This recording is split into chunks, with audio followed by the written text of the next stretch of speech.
ओम नमो भगवते वासुदेवाय. ओम ह्रीं महालक्ष्मी देवाय नमः. अनेक भाविक श्री लक्ष्मी देवीचे व्रत करतात.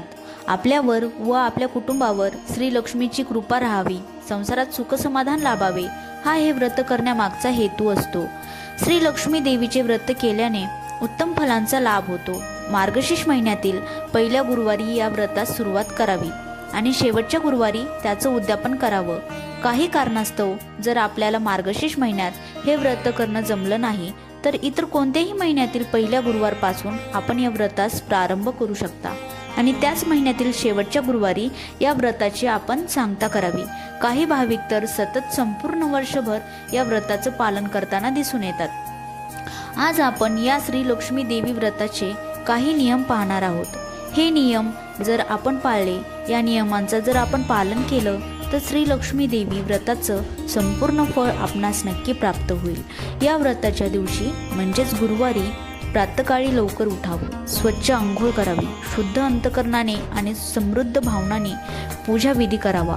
दिवसभर उपवास करून सायंकाळी माता लक्ष्मीला नैवेद्य दाखवून आपण स्वतः भोजन करावे.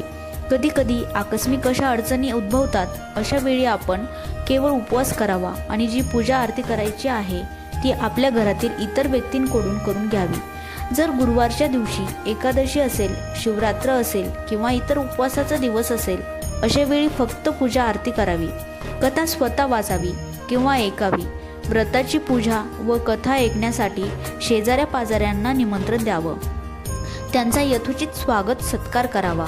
जर आपल्या घरच्या आसपास गोमाता म्हणजेच गाय असेल तर सायंकाळी गायचीही पूजा करावी आणि तिला नैवेद्य दाखवावा.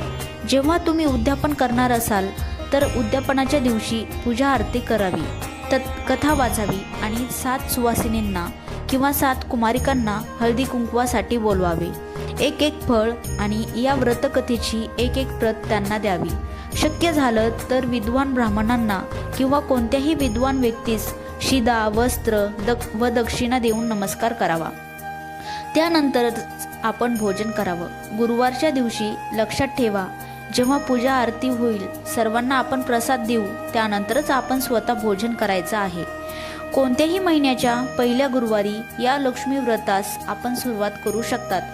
हे व्रत संपूर्ण वर्षभर पाळलं तरीही काही अडचण नाही.